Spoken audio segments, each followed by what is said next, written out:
and gentlemen, welcome to the ActewAGL ACT Sports Hall of Fame Induction Dinner. Please welcome your host, Tim Gable.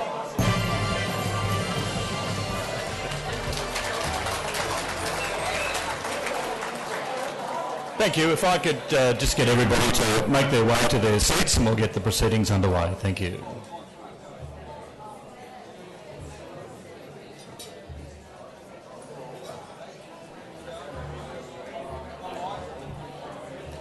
And just before we get underway tonight, if I can tell you, we are televising live on YouTube. All right, so just a reminder when you come up here to make speeches that it is being broadcast on the net. Thank you.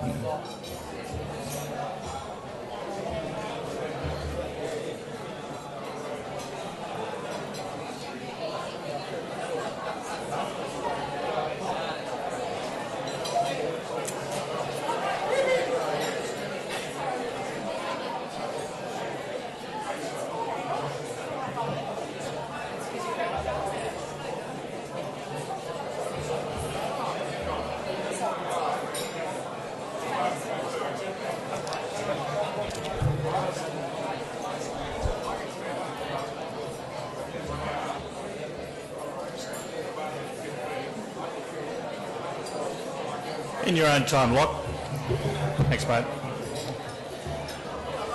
Hello and welcome to everybody tonight. My name is Tim Gable from ABC Grandstand, and hopefully you can hear me up the back. If I could just get everybody's attention, thank you.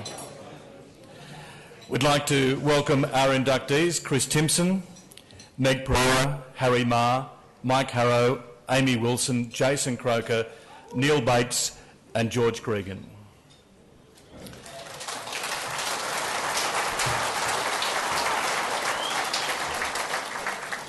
I'd also like to welcome our VIPs, Mr Mick Gentleman, MLA, Mr Steve Dospot, MLA, Mr Jim Roberts, President, ActSport, and Mr Michael Costello, CEO, ActewAGL. Thank you. And also a welcome to our past inductees, Ken Bradley, David Vickers, Jim Roberts, Joan Kellett, Ricky Stewart, Bob Mowat, and Ron Tuckerman. Thank you, everybody, for coming here tonight.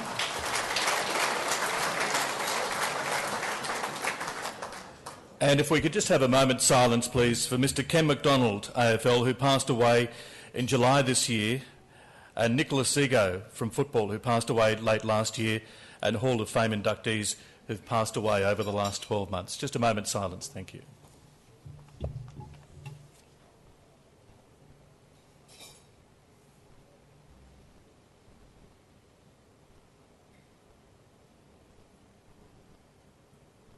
Thank you. I'd now like to invite Mick Gentleman, MLA, to the stage to say a few words on behalf of Shane Rattenbury, the MLA Minister for Sport and Recreation in the ACT. Thank you, Mick.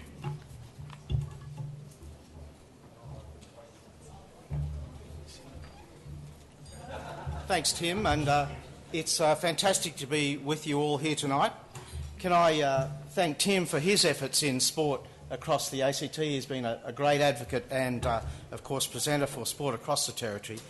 Can I recognise that we're meeting on the lands of the Ngunnawal people, the traditional owners, and I respect their continuing culture and the unique contribution they make to life in this area. To my Assembly colleague, Mr Steve Dospot, good to see you here, Steve. Also my former Assembly colleague, Bill Stefaniak, great to see you here, Bill, and a great advocate for sports across the territory. To ActSport board members and sponsors, Hall of Fame members and 2014 inductees, distinguished guests, ladies and gentlemen.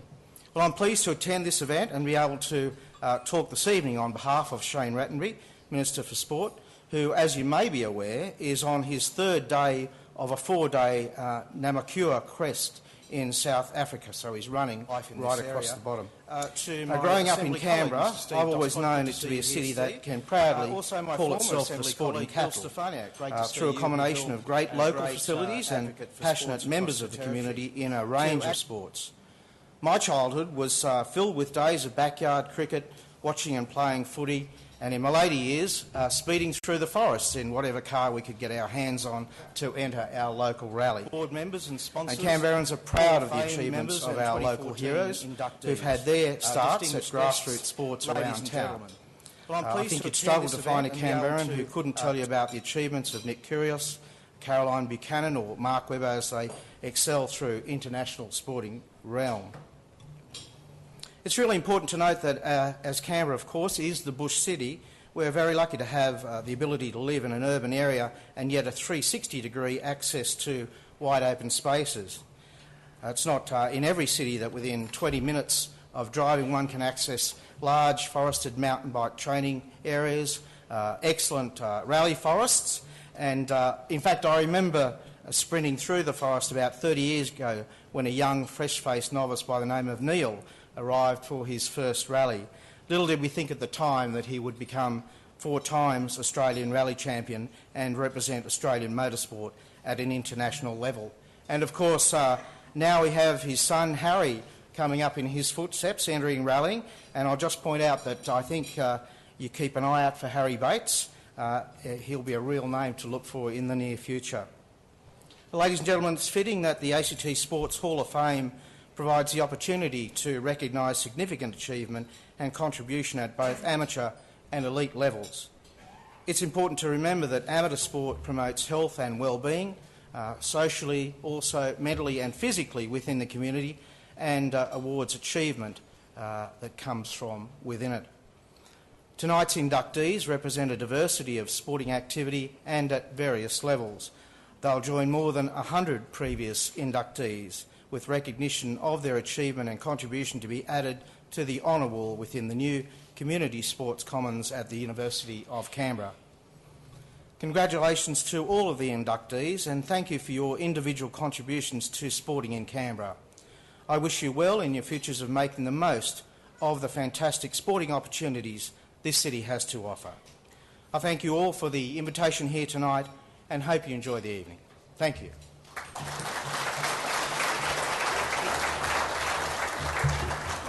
Thank you, Mick. I'd like now to invite to the stage the President of ActSport, Jim Roberts.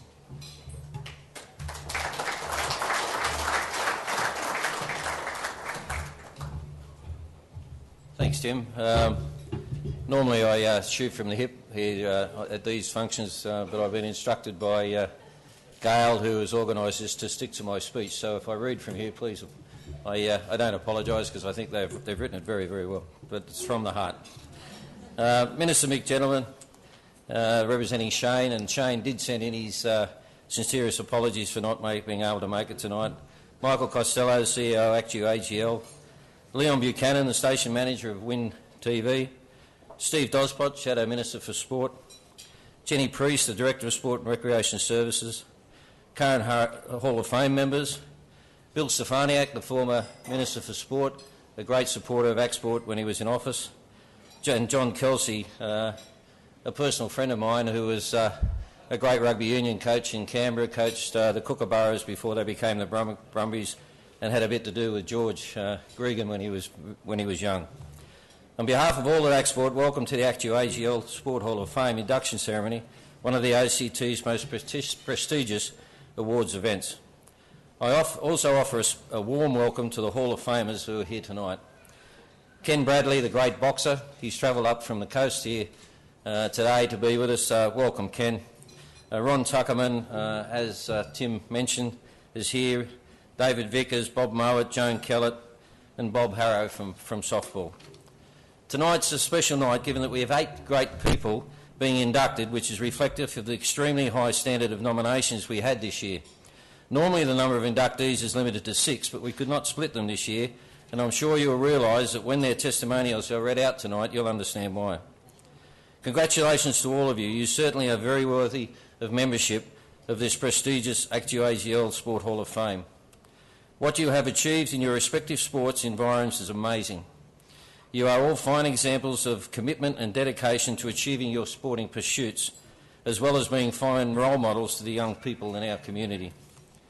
It is worth noting that Neil Bates, the champion rally driver, who's coming in tonight, is the first motorsports inductee. What a wonderful thing to see, motorsports being here.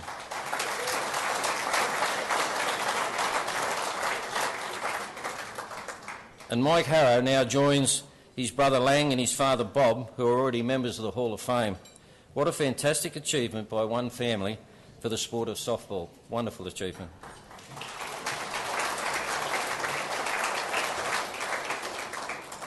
The ActewAGL Sport Hall of Fame is now in its 20th year, and after tonight we'll have 119 full and associate members. In June of this year, ActSport moved to its new home at the Sports Hub on the University of Canberra grounds. We're most grateful to the ACT Government through Sport and Recreation Services for their incredible support. Jenny, thank you very much to you and your team. Greatly appreciated.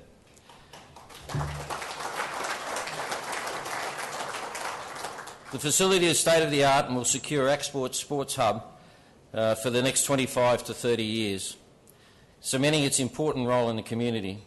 Thank you to the previous Sports Minister Andrew Barr for his personal commitment to sport over many years and his support of the new ActSport Sports Hub, replacing the old sports house at Hackett.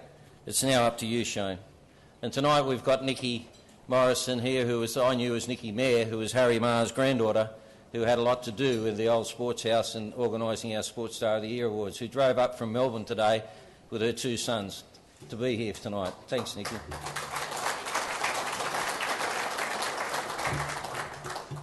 This is exciting. The ActewAGL Sport Hall of Fame will also relocate to the new building from its home of many years, the AIS. And we thank the AIS for their great support during that period of time. This will occur in the next few weeks, and it's our intention that it will be promoted through the community as a tourist attraction. We hope to work with the University of Canberra and its students to enhance the display digitally in the future, making it more interactive and attractive to the community and all who see it. Challenging, there's no doubt, but it's our intention to achieve this. It's pretty exciting stuff. We'll be having the launch of the new location in the next few weeks. I believe that there's a flyer on your tables at the moment giving you details of the dates and times, so please come along and be part of the celebration of the launch of the new Sports Hall of Fame at the Sports Hub at the University. I'm sure you'll have a great night tonight as we welcome our new inductees. It's a wonderful occasion for them, and it's their night. It's something that they will never forget, as they are etched into this wonderful place of Canberra's sporting history for all time and for everyone to see. To Michael Costello and ActewAGL, sincerest thanks for your continued support of this wonderful program. You've been here since the beginning and have renewed again for the next 3 years. For this we are most grateful and will continue to strive to maintain a strong relationship with you. As I mentioned in the booklet, if there was a Hall of Fame for great corporate citizens, ActewAGL would be the inaugural inductee. They are a fantastic corporate body. Paul, as I must also thank very sincerely Paul Walsh. Paul Walsh from ActewAGL, you've been a great supporter in many years as well, and we value your friendship and professional input to ActSport. You're a true professional, mate. This year we've also entered into a new partnership with Win TV for the coverage of both ActSport's two marquee events, the ActewAGL Hall of Fame and the Tradies Sports Star Dinners. Win produced your inductee profiles for this evening, which, as you will see, is an excellent presentation. It is with pleasure that we welcome you as one of our high-profile partners with ActewAGL.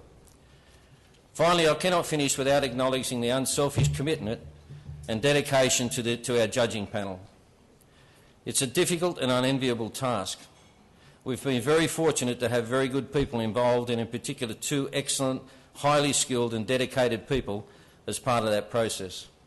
Phil Lynch and Heather Reid, you've done a fantastic job for the ACT sports industry, and the sports industry will be forever in your debt for what you have contributed to this Hall of Fame and sport in generally. Please accept.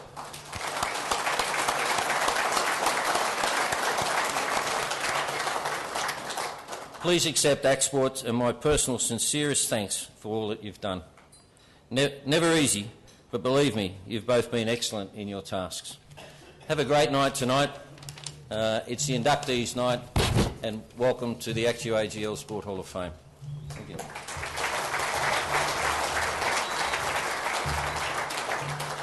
Thank you, Jim. I'd like to welcome to the stage the CEO of ActewAGL, Michael Costello, to say a few words. Thank you.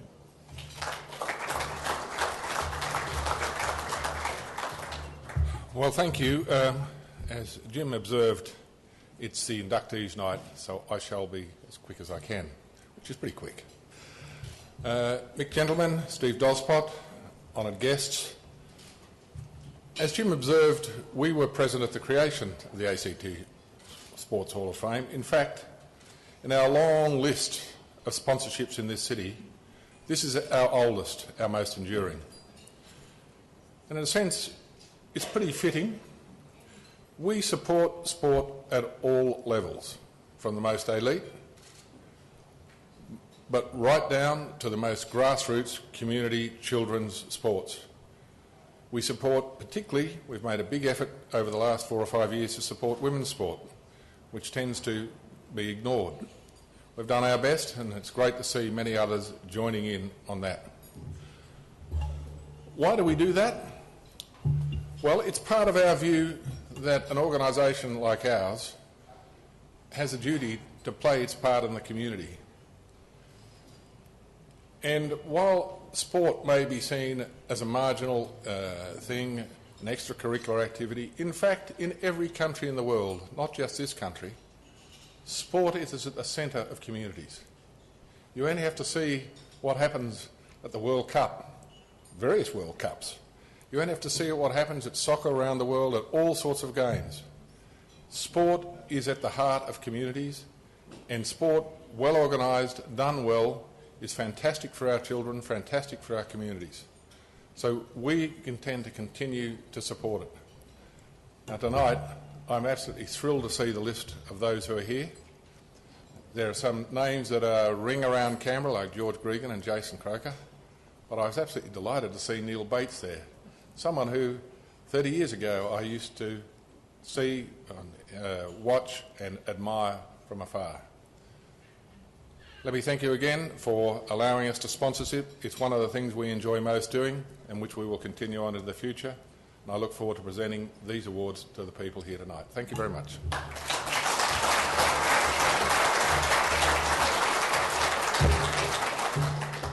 Thank you, Michael. We do have raffles and prizes on offer tonight. Just a couple of the items. We have a signed legacy jersey celebrating 314 players who played first grade since 1982 to 2013, worn in the 20th anniversary match celebrating the Raiders' 1994 grand final win over the Bulldogs. This is valued at $300. We also have a $200 gift voucher from the Sportsman's Warehouse, a signed Brumbies jersey valued at $200. There is a day with me which apparently is valued at $200, and now the people that have had this before have told me it's quite boring watching me on the telephone trying to find people for 3 hours. So to make it a little more interesting, we will offer you the chance to come to a Brumbies or Raiders game with me. I'll take you down to the sheds and you can watch me talking non-stop for 2.5 hours, all right? So it makes it a little bit more interesting than just watching me on the phone trying to find somebody and trying to work out how to use the computer. All right? That's a sort of a value-added prize there. We have a Canberra Capitals basketball signed by the players. It's valued at $150. It's great to see Carly and Jess here tonight as well from the Canberra Capitals. We have dinner for two at the restaurant on the Pavilion on Northbourne, valued at $150. Olympic Gold, written by Robin Polk, valued at $20. Now, Robin, where are you? There you are, and you've got your book, and that is one of our raffle items here tonight. Tickets are $5 each, or $5 for $20. The raffle will be drawn at the conclusion of the night here, and raffle tickets are in the baskets on the tables. Now, we're going to have a short break for entrees, and we'll come back and talk about some of our inductees. The first ones we're going to induct tonight will be our associate members. Thank you.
Hello, could I get everybody to make their way to their tables? Thanks.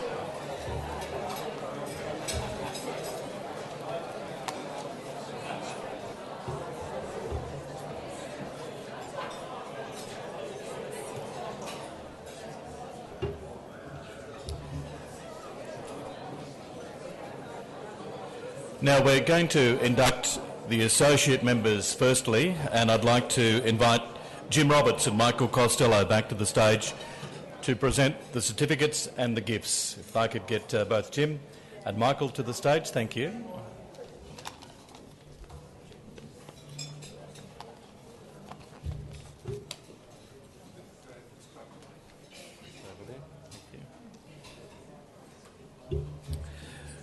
Now, an associate member is somebody who has made a significant contribution to the profile or development of their sport in the ACT, has resided in the ACT for a period of no less than 6 years, has been involved in ensuring their sport's popularity, success and the long-term viability of a vibrant sports community, such as associate members, and they include Don Ferner, OAM Rugby League, Johnny Warren, OAM Football, Jack Dorman, AFL, and we have a long list here of people who have been inducted over the years as associate members. So it is recognising a significant contribution to the ACT sporting community. Now, our first inductee as an associate member tonight is Chris Timpson from Gymnastics and Athletics.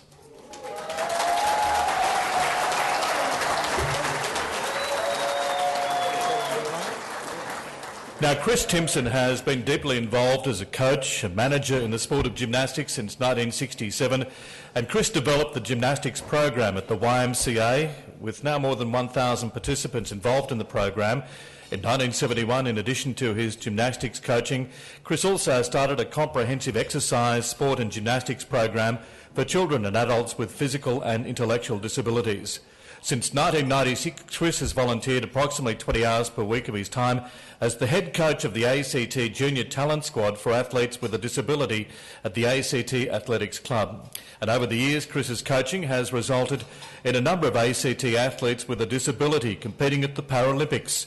Chris has also managed the Australian gymnastics teams going to major competitions overseas. Now, we have a couple of testimonials here for Chris.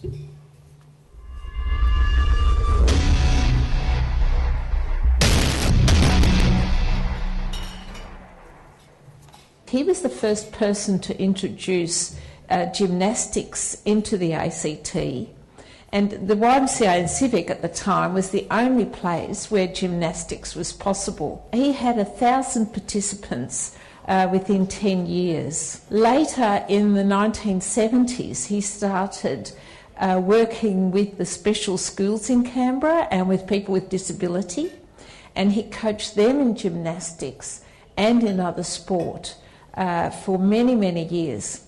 When he retired, he became a volunteer coach for sporting people with disabilities, and some of his athletes went to the Paralympics. So Chris was a fantastic coach. I met him when I was 9 years old in 2005. I started training with him at the AIS, and he kind of led me to my first national competition, I guess. He has devoted at least 20 hours per week to helping children with disabilities become really good athletes. Leading up to the 2012 Games, I was actually training with a different coach, but I always had Chris's support throughout, and that was just a great comfort to me as well, this being such a big competition for me and such a big opportunity. It was fantastic to have my former coach there.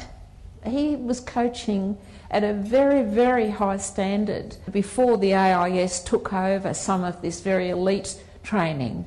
But he never ever lost touch with also coaching people that weren't at that high level, and indeed people with very special needs. He's really passionate about what he does. He really cares about all his athletes, and he really wants us to get the most out of each session. He's really enthusiastic and positive, and I think he possesses all the great qualities of a coach as well. Chris is an amazing person and has spent 50 years of his life working for gymnastics in particular and for sport and physical activity for people with disability. He's had a wonderful achievement, a remarkable career.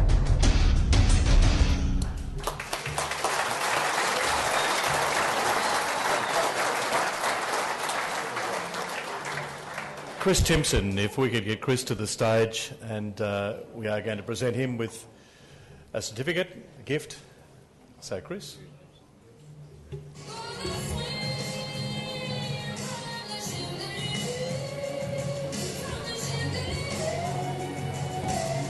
Well done, Chris. Well done.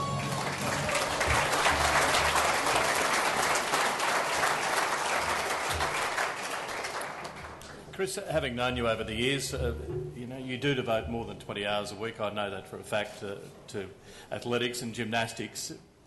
Where does that drive come from? Why do you do it? I think it's a desire, Tim, to see young people succeed and to prove their abilities, to be able to help them in those pathways, to give them self-confidence, to build up their self-images so that their whole life is not just in their sport, but it's building their whole self-esteem so it covers all their life. And that's, I'm passionate about it. I love it, yes.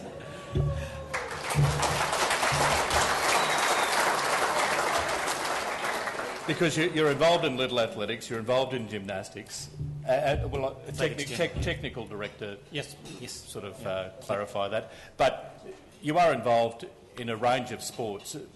You know, you haven't thought about specialising in one, you've just sort of thought, well, I can do both, I can do a few things here. I suppose the big one was the Canberra YMCA employed me in 1967 when I came back to Canberra again, being a Canberran, born here in 1941. Proud to be a Canberran.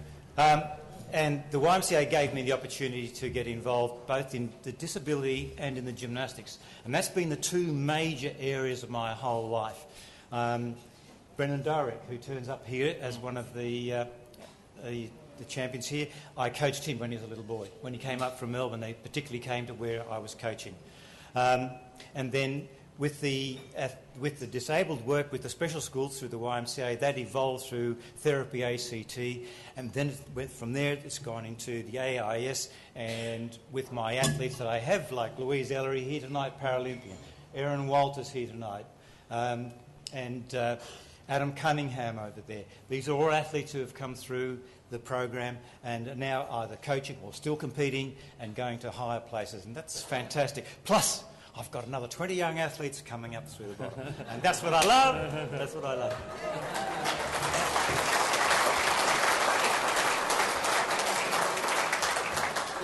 Would you like to thank anybody here that has helped you along the way, because you've got a number of people here that have supported you and your causes over the years, haven't you? I have. And I think really, Tim, the most important thing to me is it's what the organisations and the people I've worked for and been involved with, ACT Athletics, Neil Woden, ACT President over there, they have allowed me to take opportunities to work within their organisations, and they've supported what I've come up with, which has been great, because it's allowed me to do development of a whole range of things, which I hope in the next year or two I can slow down a little bit. But yeah, I just think it's the organisations that have allowed that process to occur, and I do. I thank the YMCA, the ACT Athletics, which are the two major processes which have created my life, of which I'm deeply grateful for. And Len Goodman here, the ex-executive officer for the YMCA, and it's good to see Len here again tonight. And he's a great community man from way back, as I think you know Len from way back. And that's really tremendous. And I'm grateful to the organisations of the ACT for what they've given me the chance to do. It's a great honour to have you here tonight. Thanks very much, Chris. Thank you very much.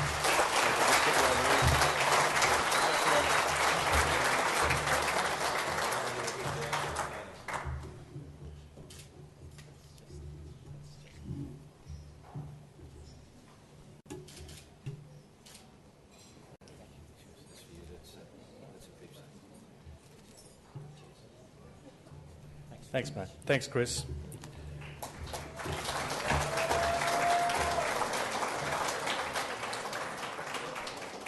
I always feel as if I've got to go and run a marathon after having a chat to Chris. But, our next associate member is Meg Pereira from Lawn Bowls.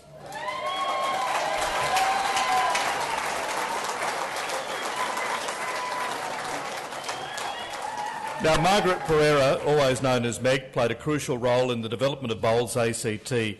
After serving for many years on various executives in her home state of New South Wales, Meg moved to the ACT in the 1990s. In 1999, she was elected president of the then separate ACT Women's Bowls Association. Meg was a member of the interim executive that oversaw this amalgamation of men's and women's associations, a process that required the creation of a new constitution to support the new legal entity.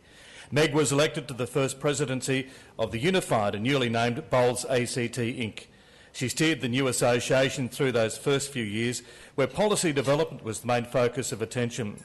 At the 2002 AGM, Meg stepped down from the presidency and took up the position of secretary, a position she held until her retirement in 2012.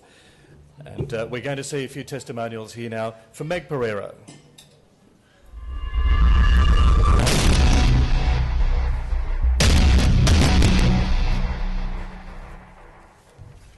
Well, speaking for my two sisters, Robin and Jill, and myself, we all noticed that Mum, though she'd lived a very active adult life and had raised us wonderfully, that at about 60 years of age, we found out from her that she's going to try a whole new venture. We watched as Mum proceeded to learn how to play bowls and then how to play bowls better.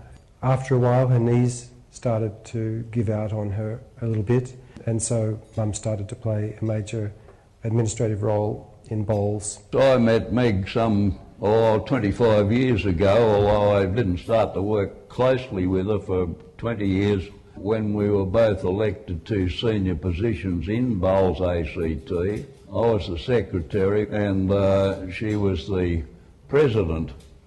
A female president of an organisation like that was unusual at the time. It seemed to be good politics for Meg to go into that position. She's just a beautiful, caring lady, where she was on the board for amalgamation with the men, and then she became our first ACT women's president. It was just surprising how the men just accepted her as one of theirs, and she did so much for our sport. You've got to realise that we had only 600 or 700 lady members in Bowls ACT at that stage. To have a lady president then restored their faith that they were going to get a fair go. However, Meg as president was a very good president. She listened to people. If clubs had tournaments on, you'd see Meg giving support. This was a totally new position that she was in, and established good policies that have operated for quite a while in the association since its formation. Like most in the ACT, privileged to have known Meg. It's been a dream run, and it's been very sad actually that eventually she had to retire from an active involvement. Something like 25 years of her life have been spent, and we're also just delighted that tonight she's receiving this recognition.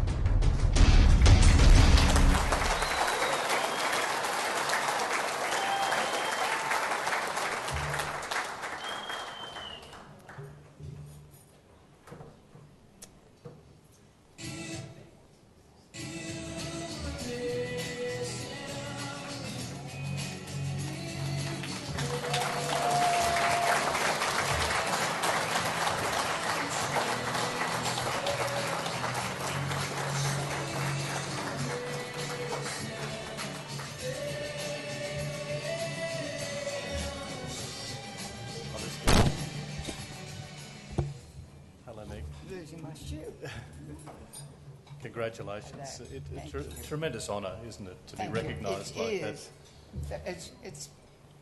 It's unbelievable, and I'm so proud and honoured, and I feel honoured, and I'm excited, and I haven't had anything to drink. So I can get excited without drink, but it's wonderful to be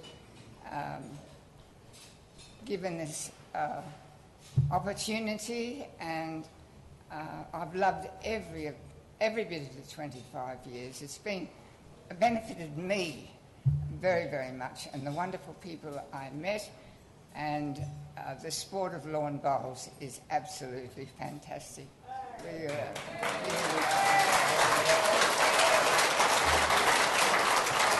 And it was a sport that you didn't take up till later in life, and as we heard in some of those testimonials, but it's a sport that you became incredibly passionate about and took a leadership role in the ACT. It was something you really grasped I guess that enthusiasm that you had for the sport, didn't you? Yes, very passionate about it. I started off as a bowler and thoroughly enjoyed that. It was great fun, lovely people to meet, but eventually the administrative side got to me, and I thought, I must be part of this. Yes. Just finally, you've got a big support crew here. Obviously, you've had some incredible support over the years, haven't you, from your family and people associated with bowls? Yes, I have. I've been very fortunate in that way. I haven't been asked to babysit at that age because there was no need for babysitting at that age, so that I started, so it was good. Yes. Congratulations, Mick. Thank you. Thank you very much. Thank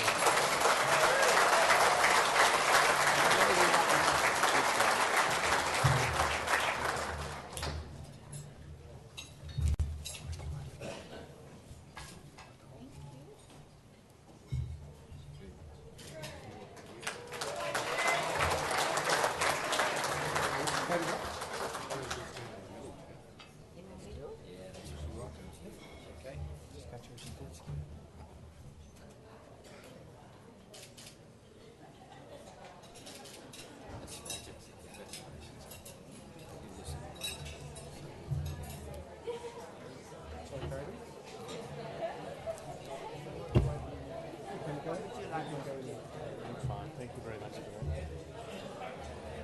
Ladies and gentlemen, Meg Pereira.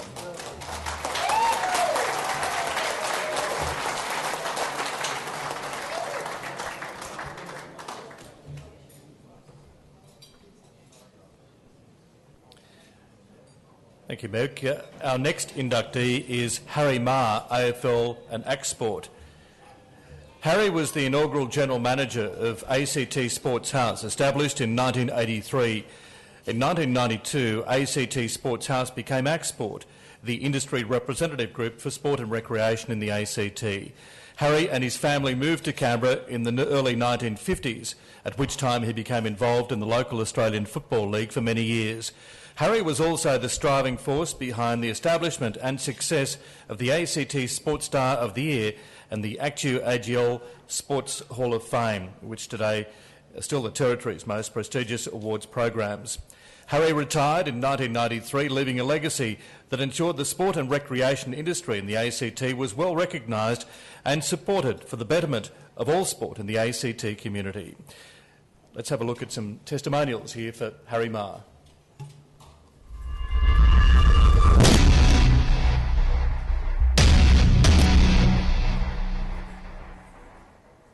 Harry was the initial General Manager of ACT Sports House. He was recruited by the government at the time to set up an organisation that was basically an office block for sport, to bring sport out from behind the kitchen table. The concept was new. I worked closely with Harry for a number of years as President. He, with his wife Enid, worked very, very long hours and developed ACT Sports House to an organisation that brought 93 sports together from an initial 6. It was something that was just amazing. I think sport is a great unifying factor. It's great character building for young people, and sport needed an organisation to lobby for them. And Harry and Jim were very, very keen to do that. Harry and Jim had set up a magnificent organisation in Sports House which represented about 90 sports, which had, I think, probably 15, 16 resident sports actually in there. And they were very keen to just take sport that one step further. And that's how ActSport got started in 1990. His drive, his passion, his strategic thinking was first class. He took hold of the ACT Sports Star of the Year award, and then later on in his career, a few years later, we came up with the idea of the Hall of Fame, which is now the ActewAGL Sports Hall of Fame, and it was Harry that actually drove that. I think since that time, sport's been able to lobby government, and governments of all political persuasions in the ACT have given proper regard to sport and the importance of sport, and I think we're reaping the benefits of that. You have to realise that Harry, as I said, didn't have a manual to work on or any precedents, and he had to be very, very strong in what he did. You can imagine the sport is very competitive in its own environment, so each sport is very competitive against one another, but Harry was able to unite the industry for one voice, which we could then develop into an organisation like ActSport, which was a concept that evolved during Harry's general managership. And hats off to Harry Ma, he's just done a wonderful job for sport in the ACT. And I can say with utmost confidence that without Harry Ma, sport would not be where it is today.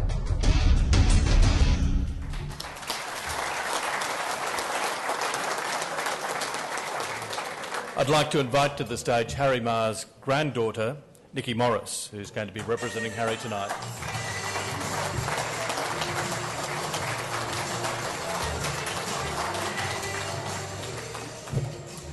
Well, he was quite a man, your grandfather, having known him for a number of years while he was running sport here in the ACT. And yes. Did you know the impact that he made in Canberra? Absolutely, I did.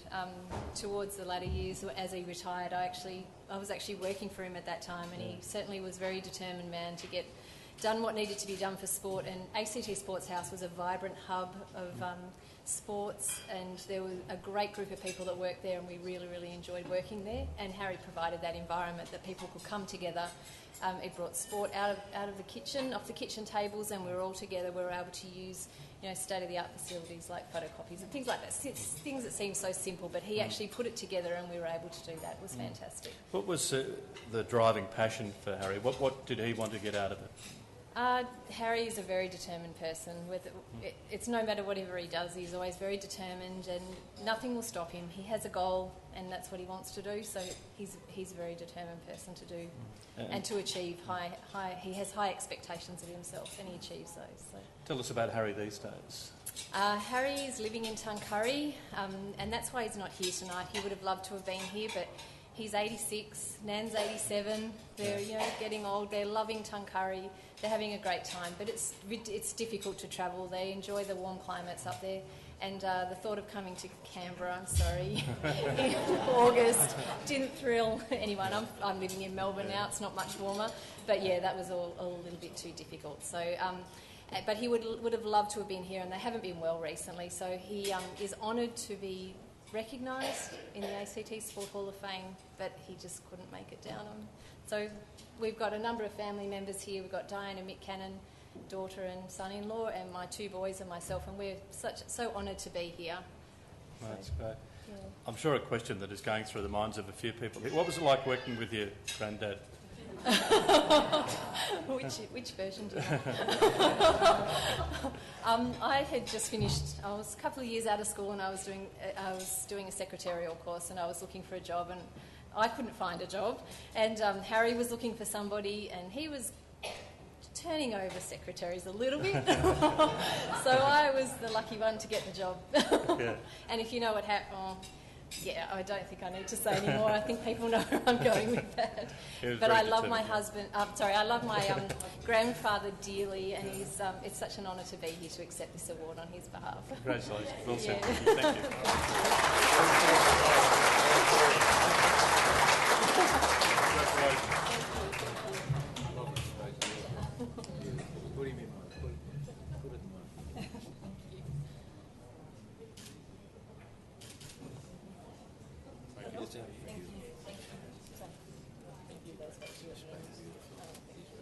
Thank you. Thank you, Nikki. Thank you, Jim, and thank you, Michael.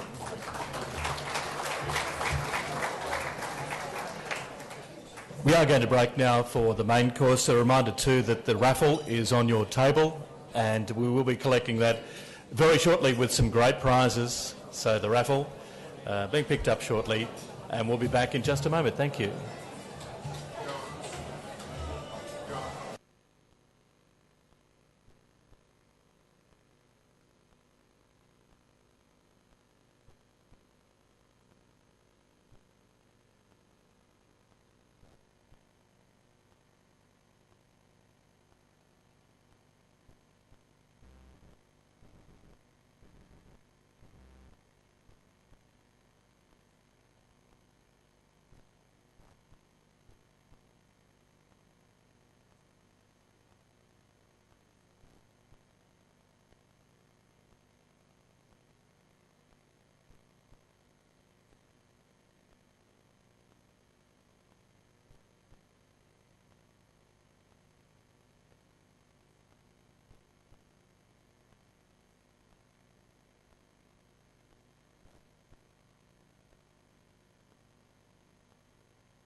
Again, if I could get everybody who's currently standing to make their way to their tables, please.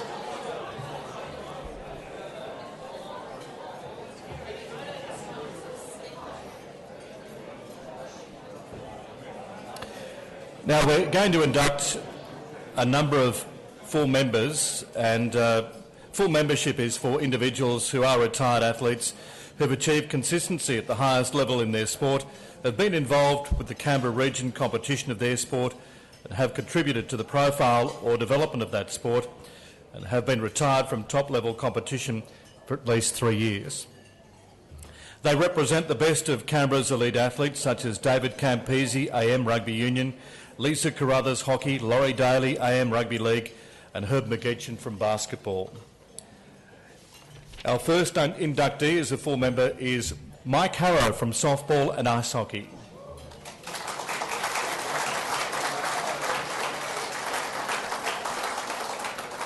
Mike Harrow is one of Australia's best softball players to ever come out of the ACT or indeed Australia.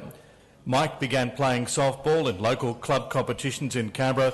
His first rep game was in 1988 for the ACT at the Australian Open Men's Championships.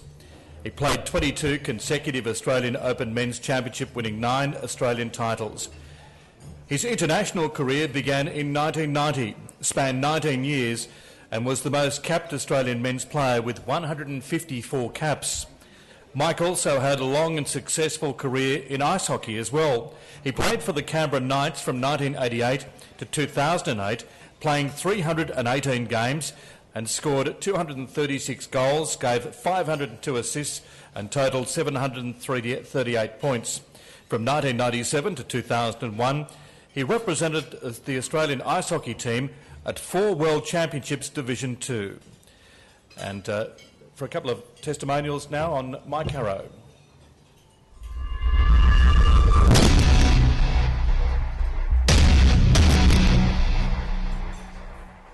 I played with Mike for a number of years in the Canberra Knights. I don't think I've actually played with a player that has as much intensity and as much drive as Mike. He is always the one that after practice stayed back a little bit late, did a few more push-ups, sit-ups, the sprints across the ice, shooting the puck. I've only ever seen one other guy actually that did do that, and he made the NHL. So Mike had that drive, that commitment, and in a game, he was brilliant. If Mike was out there, something was happening for the Canberra Knights. He was always there, in the play, mixing it up in the corners. Clean, but a hard-playing player. When he played or what he did, he's a fierce competitor, but he was also a person that was a leader on and off the field. Easy to coach, but he expected a lot also from everybody that was around him, and that made him a real leader. Yeah, I first met Mike in 1998 when I started with the Canberra Knights. I knew of him before then, obviously, because he was playing and doing well, and I was a younger ice hockey player and looking up to him. And when I first made the team, Mike was centreman, so he was always up front, in front of the net, scoring the goals. He never scored too many pretty goals.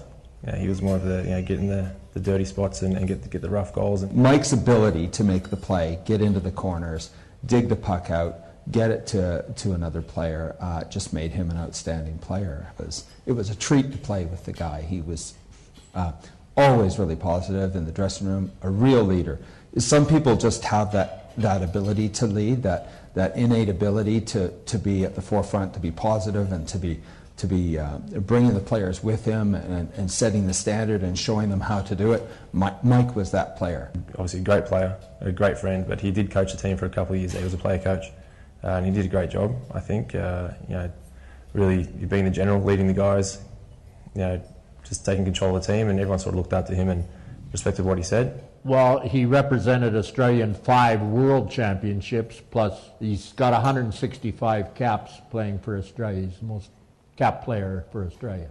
I also knew he was really good because every time somebody threw the puck near him, he could tap it down out of the air. So he had this really awesome hand-eye coordination. He was always fairly active, He tried to be a high jumper when he was 3 years old and jumped off the coffee table and broke his leg, so that eliminated that. But no, he was always, he liked a good time, but he was always a very hard trainer, and really whatever he put his mind to, he was quite successful.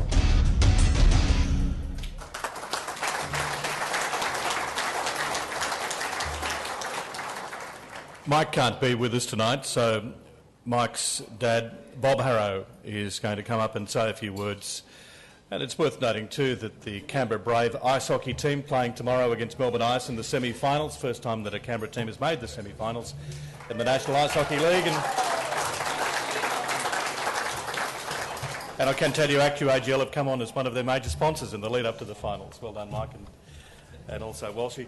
Now, Bob, you and I, we've known each other for a long time, and it is a family affair, isn't it? Lang Harrow, Mike Harrow, Bob Harrow, all involved in everything to do with sport in the ACT, especially softball and ice hockey. Oh, definitely so. It's been over the years, and it's, well, let's face it, Australia gave me the opportunity. And Harry Marr, who was instrumental in getting us our final visas to get here, can't say enough about him.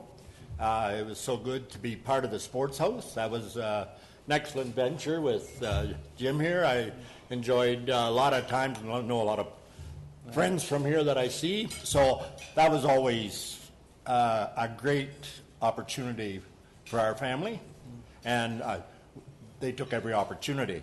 The only thing they didn't say on Mike's case is how bloody many penalty minutes he got when he played ice hockey.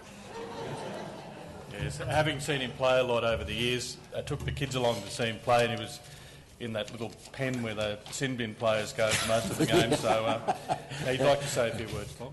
Yeah, I will say a few words. If I don't say what Mike said, I'm in real trouble. Okay. But first of all, his apologies for not being here, but he'd like to thank the ActewAGL, and they've been instrumental in softball lately with us, and it's been an ACTSPORT and ActewAGL for your recognition and support of tonight's inductions. Congratulations to George, Neil, Jason, Amy, Meg, Chris, and Harry. And I pretty much had three places I called home for over 20 years in Canberra. My house in Jerrabomberra, the Ice House in Phillip, and the Hockey International Softball Complex. I had a love of two sports when I was growing up in Canada, believe it or not. I don't think I would have excelled in them both as I have did it in Canberra. It's funny to think that you could excel at ice hockey or softball more in Australia than Canada. But I was given so much opportunity in both sports when I moved first to Canberra that it increased my motivation and determination to compete at the highest level. From the age of 15 when I moved to Canberra, many of the AC teams in both sports that I played on had some great players, great coaches, and we won quite a few national championships. Due to this team's success with ACT, I was able to make national team in both sports, and once I got the taste of us representing Australia, I just wanted more. While I was a juggling act at times, I simply loved both sports, and it was really a case of not wanting to make a choice of between the two, so I just kept playing both. I'd often finish playing a game of softball at Hawker on a Tuesday night, then race straight to the rink to train with the Knights. Sometimes I would have to miss 2 months of ice hockey season leading into a softball world championship, but I would be the first on the plane home afterwards at the rink following Saturday to play hockey. The only time it came unstuck was when I broke my hand at softball nationals in Melbourne, seeing Dr. Rob Reed on the Monday, and afterwards only to have him tell me I wasn't going to Iceland 3 days later to play in ice hockey. That was devastating. And eventually the time did come that I had to make a decision. I was playing and coaching the Knights, yet had a really clear vision of becoming a world champion with the Aussie Steelers men's softball team. I retired from ice hockey to give it my absolute all with softball for the next 2 years. And the rest, as they say, is history, as I retired from the softball as a world champion. Thank you to so many incredible teammates, coaches, and managers that I have had over 20 years of playing sport in Canberra. We had a lot of good times, yes, I can couch to that.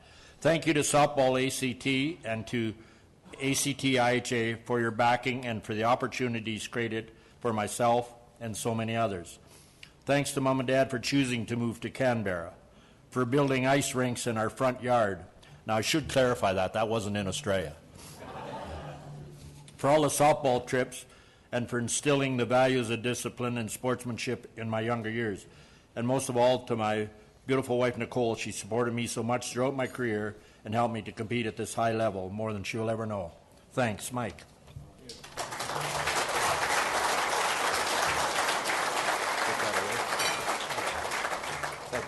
Thank you, Bob.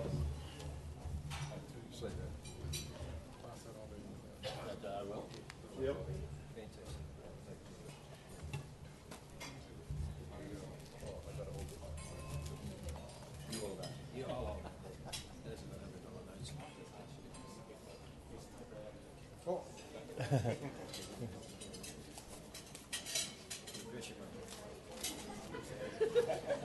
Here, we'll do it this way. Got it. Got it.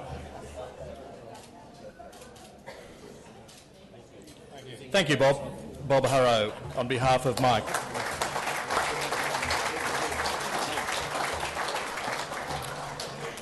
Our next inductee is Amy Wilson, football.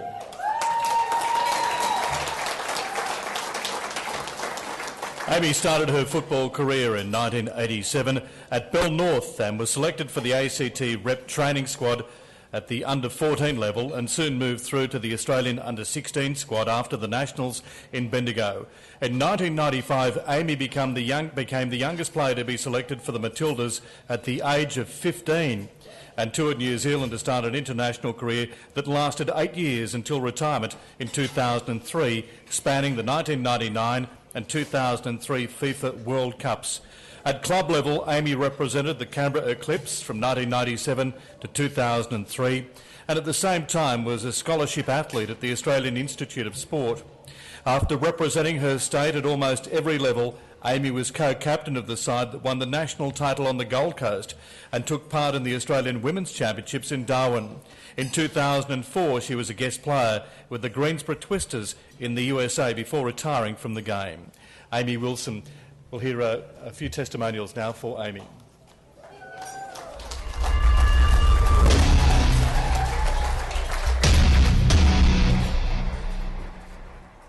Well, I clearly remember the first time I actually saw Amy Wilson playing, and I think it might have been in the ACT Primary School's final at Hawker and Close, and she would have been maybe 12 years of age, and she was an absolute standout at that time. That would have been in the early 1990s, I guess. She was quickly snaffled up by one of our clubs, one of the youngest players to start playing in what would have been the first division at that time. And from there she went on to be an ACT representative player at under 14 and under 15 level, and she was identified as a player good enough to make the Australian team. Amy was the youngest player to ever represent Australia back in 1995 at the age of 15. Well, Amy, I think I came across her in about 1996 at the Academy of Sport. She would have been about 16 years old. A very fun type of girl. The ability that she had was to have fun, but when she had to switch on and train and play her games, very, very committed to what she was doing. Of all the players, men and women that I coached, Amy was one of the most intelligent, smart, knew how to find space, technique very good, just a very easy player to coach. I think Amy Wilson is one of those kind of players who contributed a great deal to the game in the ACT because she was a regular player within the ACT representative teams for probably over 10 years and of course at the national level as well. Amy played in midfield. Usually on the left-hand side, but could play down the middle. Most of the time, the work Amy did was off the ball. And unfortunately, she went under the radar a little bit. And so when she did get the ball, she looked like she had lots of time. And that's a skill in itself, and something that she was quite ahead of her years in being able to do. She went on to play in 2 World Cups, plus the Sydney Olympic Games in 2000. And of course was one of the mainstay players in the early Canberra Eclipse team that was in the National Women's Soccer League during the 1990s. And I think, she still makes a valuable contribution to the sport, and this particular honour is very much a strong recognition of the contribution that she's made generally to the game in Canberra.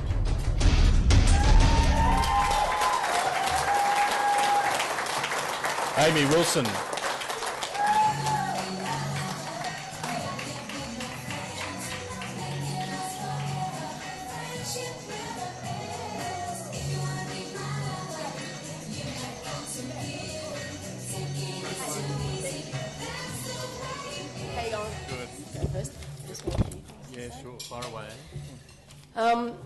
Okay, firstly, thank you to ActewAGL.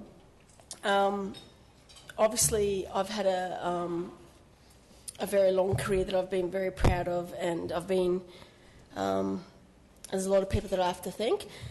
Firstly, Heather Reid in Capital Football, always been very supportive of my career, and I really do appreciate it, so thank you. Chris Tansey, who you saw on the screen just then, one of the most influential coaches that I've ever had, and yeah, really made me into the player that I am today. Peter Clare Fothergill and Caitlin Munoz, my soccer soulmates, I guess. A lot of good times, and just, I guess, spent many hours on the park just training and playing for those big moments. My family, John and Judy, my parents who drove me to weights in the morning at 6 a.m, all hours of the day, thank you very much. Josh, Joel, Holly, Jessie, Amy and my grandma, thank you. And lastly, I'd just like to say it really has been a pleasure to represent my country and the ACT in football. I've loved every minute, and I really do appreciate the recognition, so thank you very much.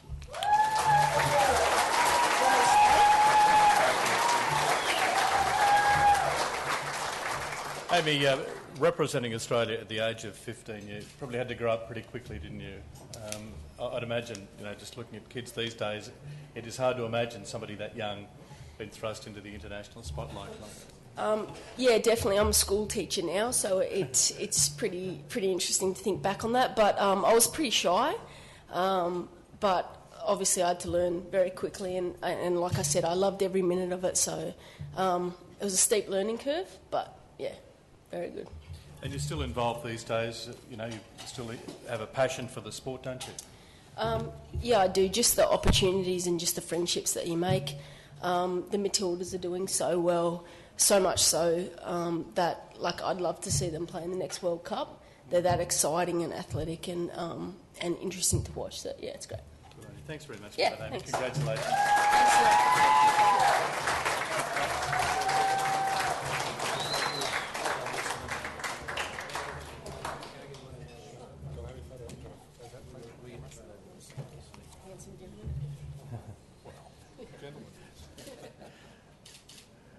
Ladies and gentlemen, Amy Wilson.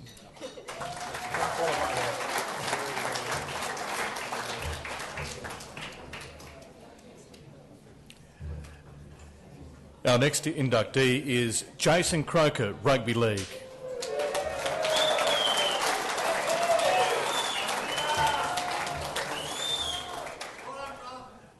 Jason Croker from Crookwell, New South Wales, enjoyed a highly successful professional rugby league career spanning over 18 years, and Jason holds the record as the most capped Canberra Raiders player of all time with 318 appearances.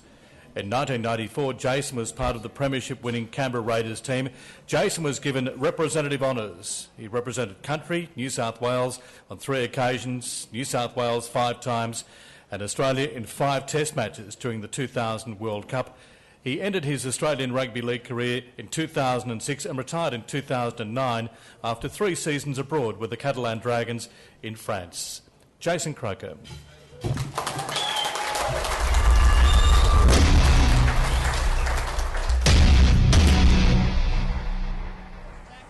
Jason, or Toots as we all better know him as, has always got a smile on his face, but deep down he is one of the most competitive football players that I know, remember, and or I've played with. He's a competitor everything, golf, his football, but you wouldn't sense that in him. But Jason as a player is a lovely bloke to have beside you because you know you're going to have a person there giving 100% day in, day out. Look, everybody loved Toots. You know, everybody still loves Toots, and one of the great things about Jason was that nobody said a bad word about him. But equally important, Jason never said a bad word about anybody else, and that's why he was so well loved. The most important thing about Jason Croker that I see today, now being back at Canberra, is that a lot of the younger players have all heard about Jason Croker and know Jason Croker was a football player for the Canberra Raiders, and to have that type of quality is such an asset for an individual. He came into first grade at a very young age, so he knew what the young guys were going through. He was a country boy, so he liked that camaraderie and the family sort of aspect that the club had, and that's why he was a perfect fit for us, and I think never looked to go anywhere else. To be able to play over 300 games at this level is quite unique, and you look at Jason today, you still think he can still play. I can remember him playing a whole half of football with a torn ACL, and the doctor just being amazed that anyone could stand up, let alone play a game of footy. He was just a terrific clubman, and there won't be another one like him. Jason was always one of those players that you always felt confident when you took the field with him. You trusted him as a player. He was a player that had a great work ethic and was such a valuable part of the Canberra Raiders culture, not just the team itself. He was very well liked right throughout our fan base, our club. We were just very, very lucky to have him for so long, and we'd love to have a few more Jason Crokers coming through.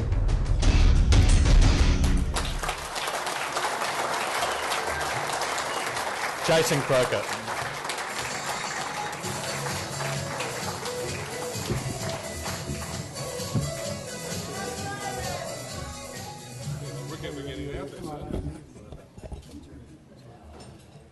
Now, Jace, I remember when you came to the club. Not playing this weekend either. No, when you came to the club, you were a winger, weren't you?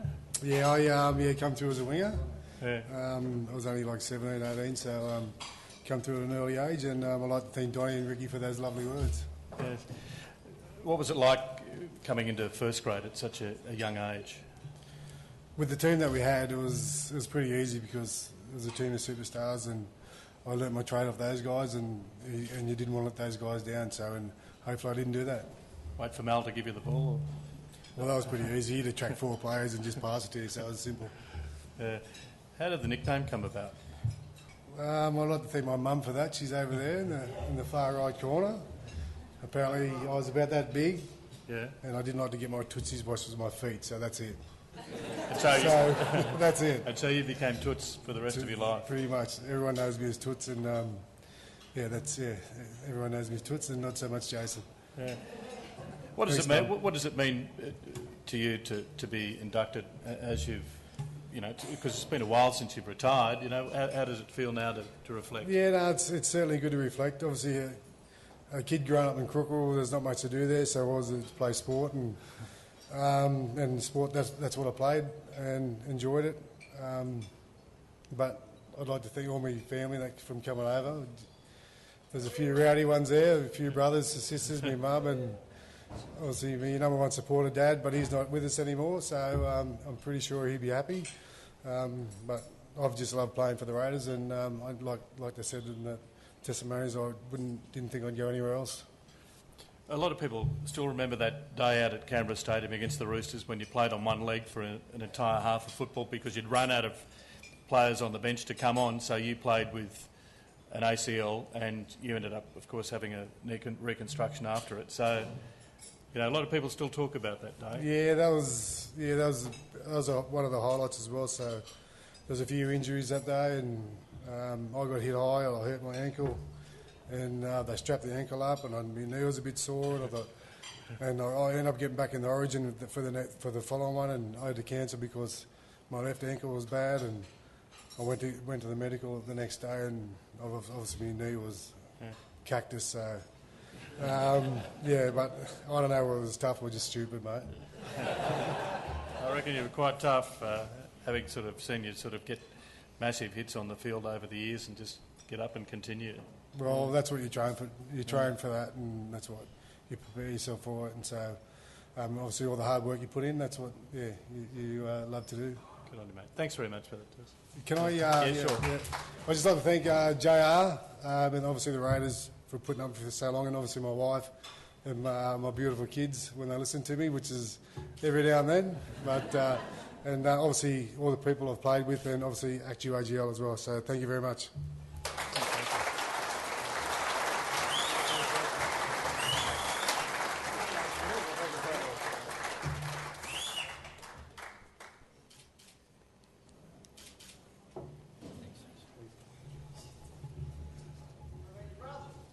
Hey, what about your brothers? Thanks, Tuss. Jason Croker. We're going to have a short break for dessert, and then we'll come back with the rest of the inductees as full members.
could I get everybody who's currently standing to make their way to their tables, please?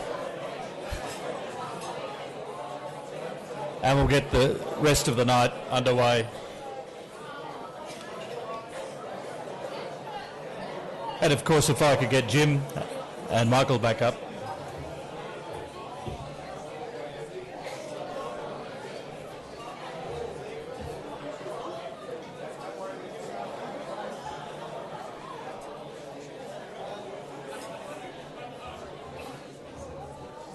All right, we ready to go again?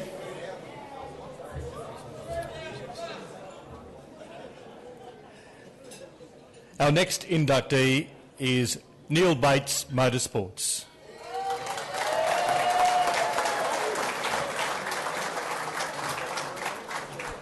Neil Bates is an Australian rally and racing car driver who holds a unique position in the sport. He's the only driver to hold the Phil Irving Award for Engineering Excellence and the Peter Brock Medal for his contribution to the standing of motorsport in the community. Throughout his career, Neil has been associated with Toyota in the Australian Rally Championship, and for 19 years his Neil Bates Motorsport outfit ran Toyota's official rally program in Australia. Neil retired from professional racing in 2009. We have a testimonial here for Neil Bates.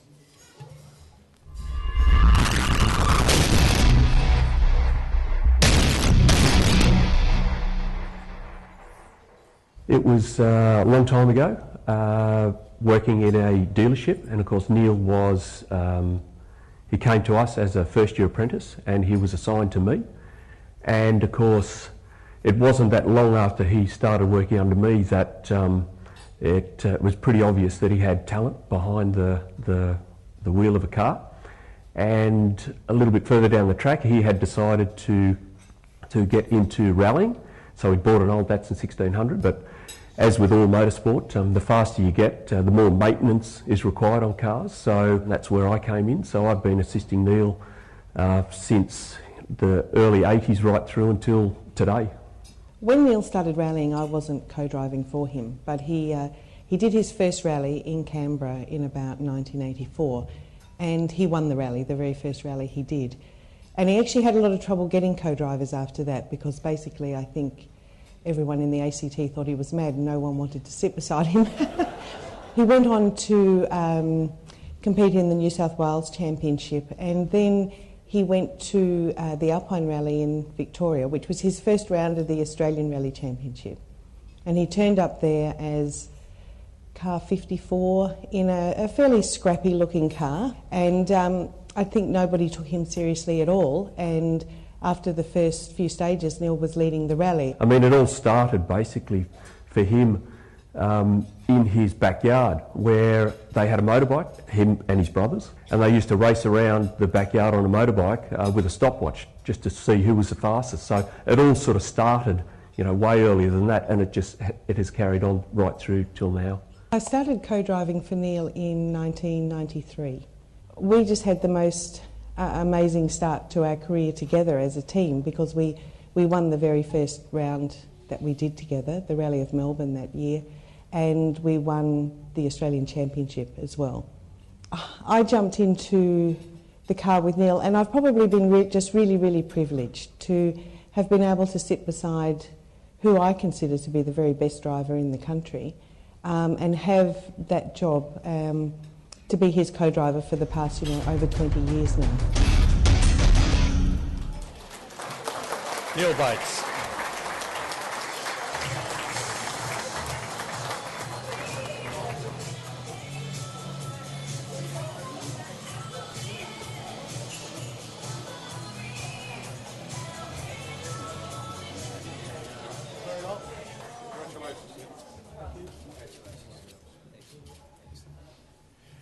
And Neil, just a remarkable career, and you're still involved, of course, in motorsport, but just to see you driving around there and seeing Coral beside you, it brings back so many memories for a lot of people involved in motorsport in the ACT. It's great to see Coral here tonight as well, but what a partnership you were. Yeah, look, it has been an amazing journey. When I was at school, we had a subject called careers, and they asked me what I wanted to be, and I said a rally driver, and I was actually sent to the principal's office.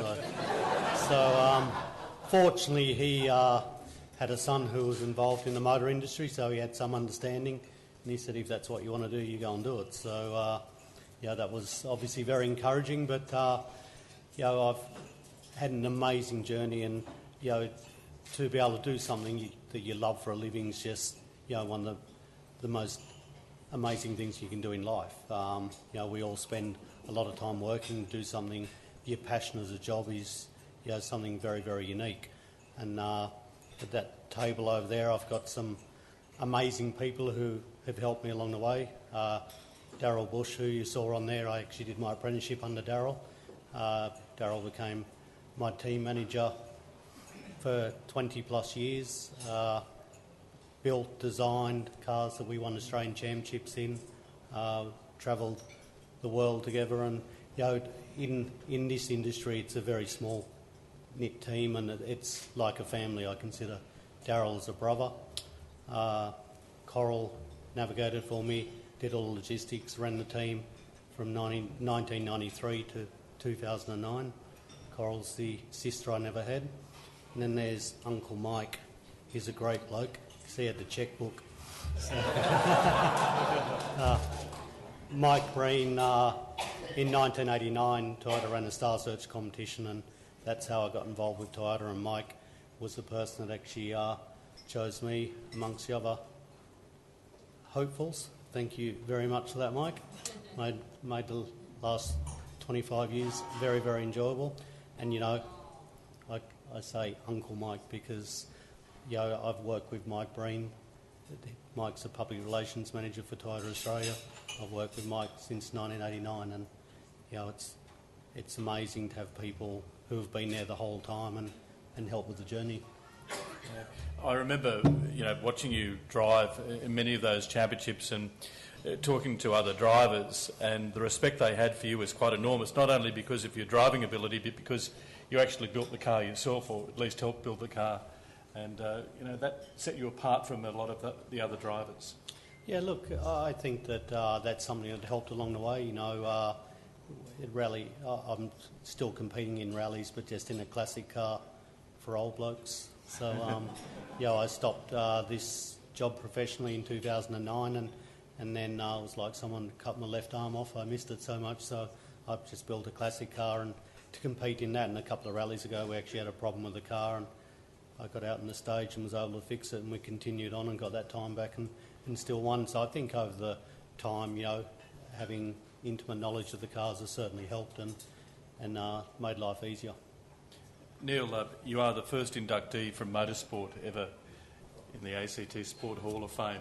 Quite an extraordinary achievement, really, isn't it? Yeah, look, obviously that's an honour to represent motorsport, and I'm sure we'll see Mark Webber here at some stage in the next few years, and he's certainly done a lot more than what I have in motorsport, but I'm very privileged to be the first person nominated for motorsport, and very thankful for that. Some other people I haven't thanked is my wife, Jane. Thank you very much for putting up with me being away for... the story I've got to say, in 1997, Harry was 2. My other son, Lewis, was just born, and that year I did the Australian Rally Championship, the Super Touring Championship. I did Sandown and Bathurst, the 2 World Championship rounds, and the Race of Champions in the Canary Islands, and we had a 2-year-old and a newborn. So you can imagine what Jane's been through. So thank you.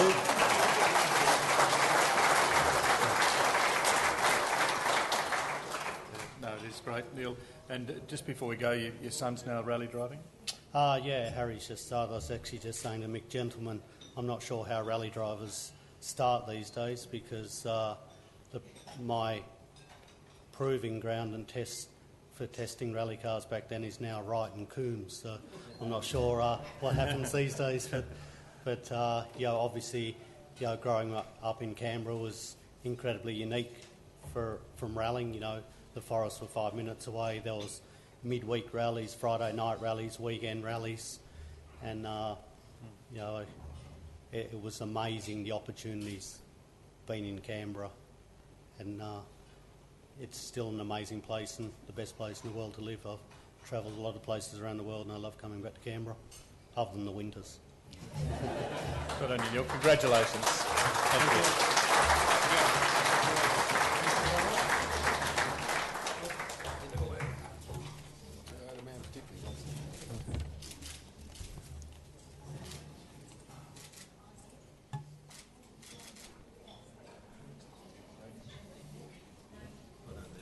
Well done, Neil. Neil Bates.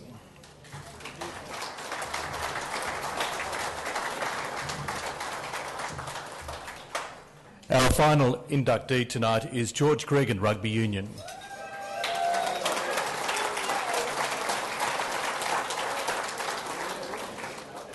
George Gregan was a foundation player for the Brumbies from the inception of the competition from 1996. He played Super 12, now Super Rugby, for the Brumbies through to 2007, helping lead the Brumbies to victories in the finals in 2001 and 2004. He made his first appearance for the Wallabies in 1994 in a match against Italy in Brisbane, which the Wallabies won 23-20. Later that same year, George made that famous try-saving tackle that led directly to Australia winning the Bledisloe Cup that year. That's what it looks like. Anyway, he became the Wallabies captain in 2001, and George retired on a high, winning his last home game with the Brumbies on the 28th of April 2007. George Gregan. And we'll have a testimonial here for George.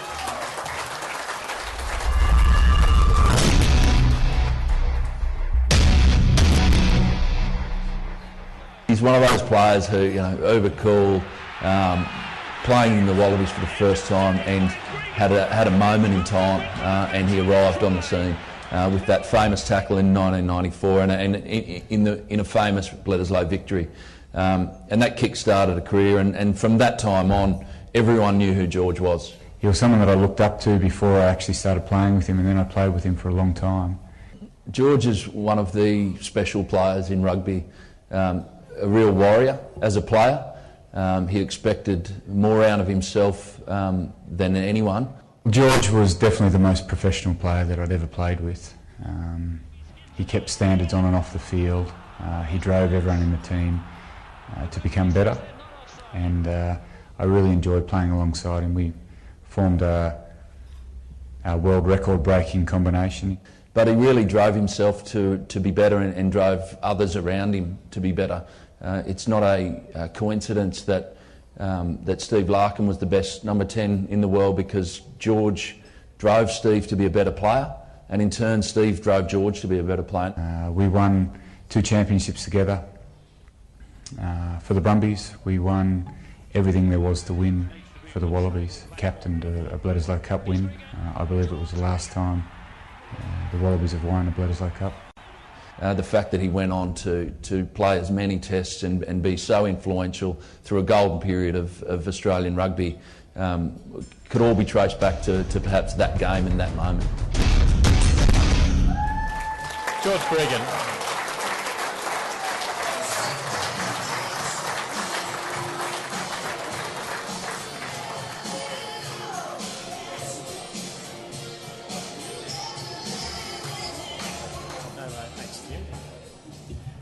George, remember the days you turned up in an afro and you had a Kingswood, kept running out of petrol?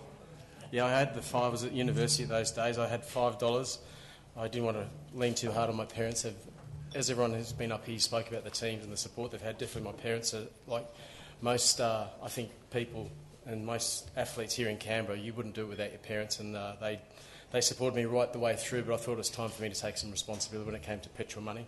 I was at university, and I always sort of filled in being the type person that I was, and not much money to play with at that stage. And at university, like most students, used to fill about $5. I used to be able to go from University of Canberra, go along the Tuggeranong Parkway, and I'd always just kick out just as I was going up the top of Selwood Drive. It was about 500 metres away from home. So I always, you think I'd learn from that mistake, but I made that mistake many, many times over my time at university. Yes, it is said, though, that after that tackle in 94, you didn't have to be driving the old Kingswood anymore. Yeah, the Kingswood, I moved on from the Kingswood, you're right, that was the beauty of that. But the Kingswood was a good experience, and the boys always remind me of that. I couldn't believe they were so nice to me. I was expecting some different sort of stories coming out. But no, it was very, I felt very fortunate to have been to play in that period of time with so many wonderful players, special coaches, a special group, like-minded individuals.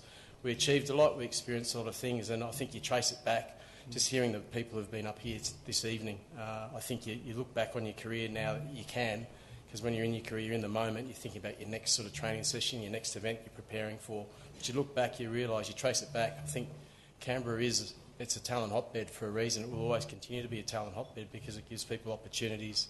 There's a lot of people across a whole range of sports who want to provide the best opportunity and the best environment for people to succeed. And I look back on that from the age of 10 when I first played rugby at St Edmunds College. That's where I started playing rugby. So I remember my coach, Jack Maguire, he played for the Whites. He was a fantastic guy. He played first grade and he passed on what he knew about the game of rugby to me at that age. And I still use that as an example of how lucky it is in all sports to get great coaching. It gives you the love of the game. And I saw one of my other coaches from rugby, John Kels. Kels is somewhere here. We caught up earlier, yeah. So you look through your career and you just feel how lucky you are to have these people give you the opportunity. And it starts here in Canberra, and you never forget that. And I'm sure there'll be other athletes now and in the future who'll look back on their career for that and feel very fortunate because of that. And you had a great partnership with Steve Larkham down there too, playing for the Brumbies. But you broke his nose, didn't you?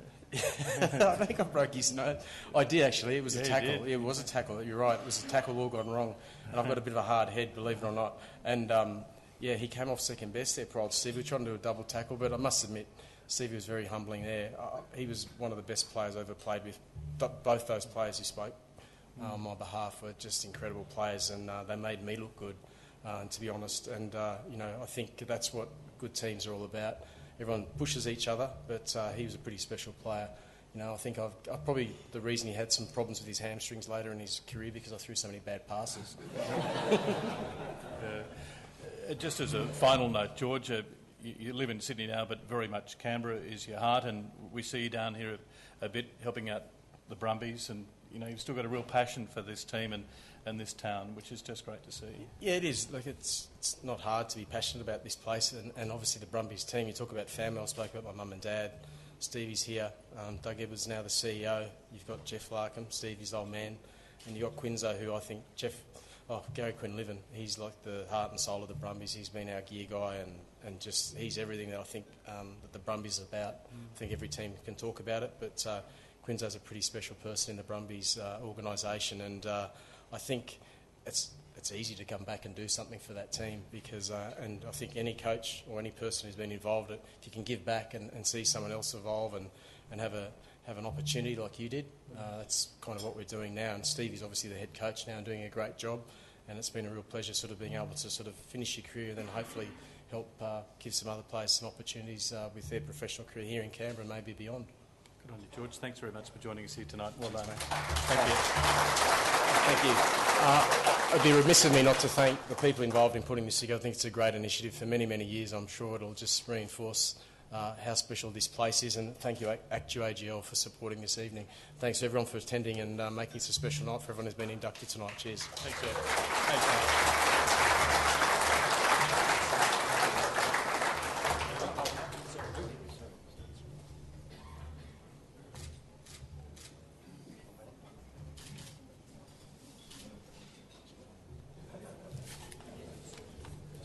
Thanks, George. That's George Gregan. And Michael? We're just going to ask Michael Costello from ActewAGL to draw the major prize of the raffle. This is the signed Raiders Legacy jersey.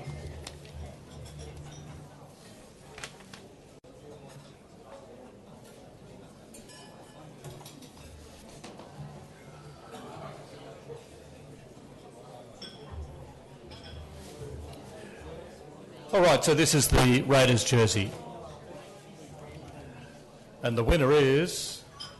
Purple, C83, M. Candaris. Candaris?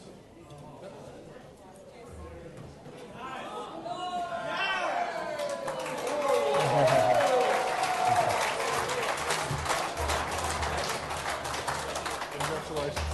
Well done. Yeah, that's you, is it? Yeah. Good on you. Well done. Hey,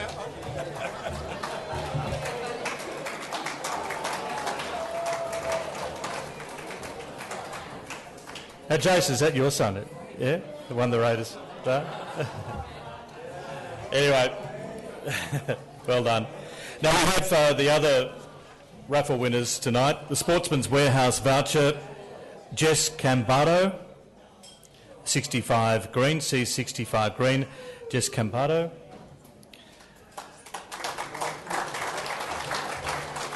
I'll just, all right. Thanks, Jess. A Day With Me, Anthony Innes. Well done, Anthony. A Brumbies jersey, Sam Barker.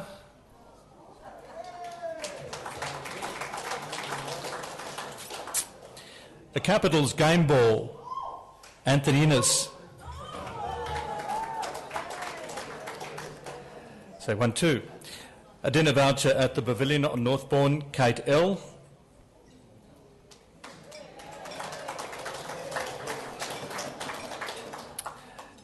And Olympic gold written by Robin Polk, Fran Sankey.